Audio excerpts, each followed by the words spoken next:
The lights went out at 4:12 a.m. David had just started to doze on the living room floor when the power finally gave up. The house groaned as it dimmed. The hum of appliances stopped. The digital clocks blinked one last confused pattern, then nothing. The silence was total. No refrigerator, no heat, no microwave, no porch cam. Only a battery-powered lantern now buzzed dimly in the hallway. Melissa stood in the doorway, clutching their son. The boy still hadn't fully processed what was happening. In the lantern glow, he looked like a ghost, pale, confused, too quiet for his age. David didn't say anything. There wasn't anything left to say. At breakfast, they sat in silence, chewing dry cereal out of the box. Gunnar, the German shepherd, wouldn't stop pacing the windows. Maple, the black lab, lay beneath the table with her ears back and paws shaking. Then came the scratching. It started softly at first. The back door. A slow, deliberate scrape, like a fingernail along wood. Then another, measured, rhythmic. It wasn't an animal.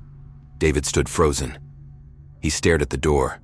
Then, a hand, thin, grayish, with fingers too long. It slid beneath the bottom crack of the door, tapping once, twice, 3 times. Gunnar launched into a frenzy, barking violently. David grabbed the flashlight and yanked open the door. Nothing, just the fog. Later that day, the scratching returned, but this time, it moved to the windows. David knew they were almost out of clean water.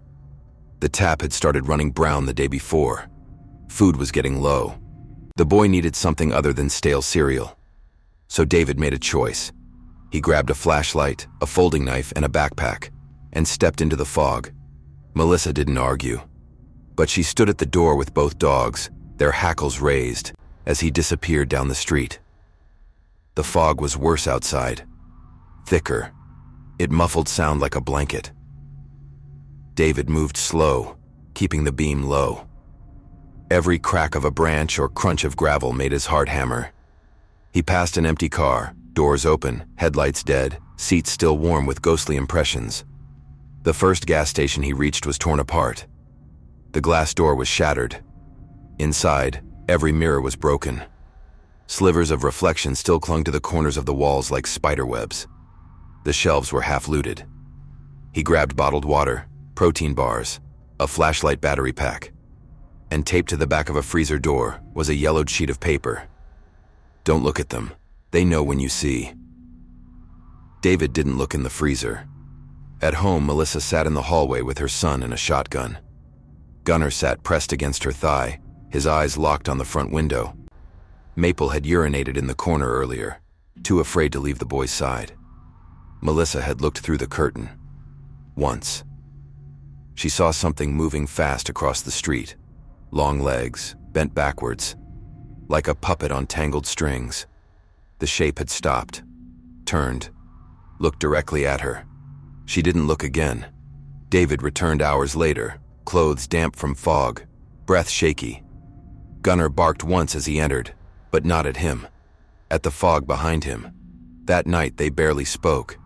They ate in silence, kept the lanterns low, tried to pretend the world was still turning outside.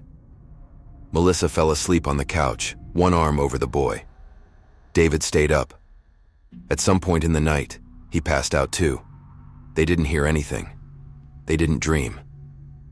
When David woke up, the house was freezing. The front door was wide open. The fridge stood open too, light flickering. Bottled water spilled across the floor. No footprints, no broken windows, no alarms, just open.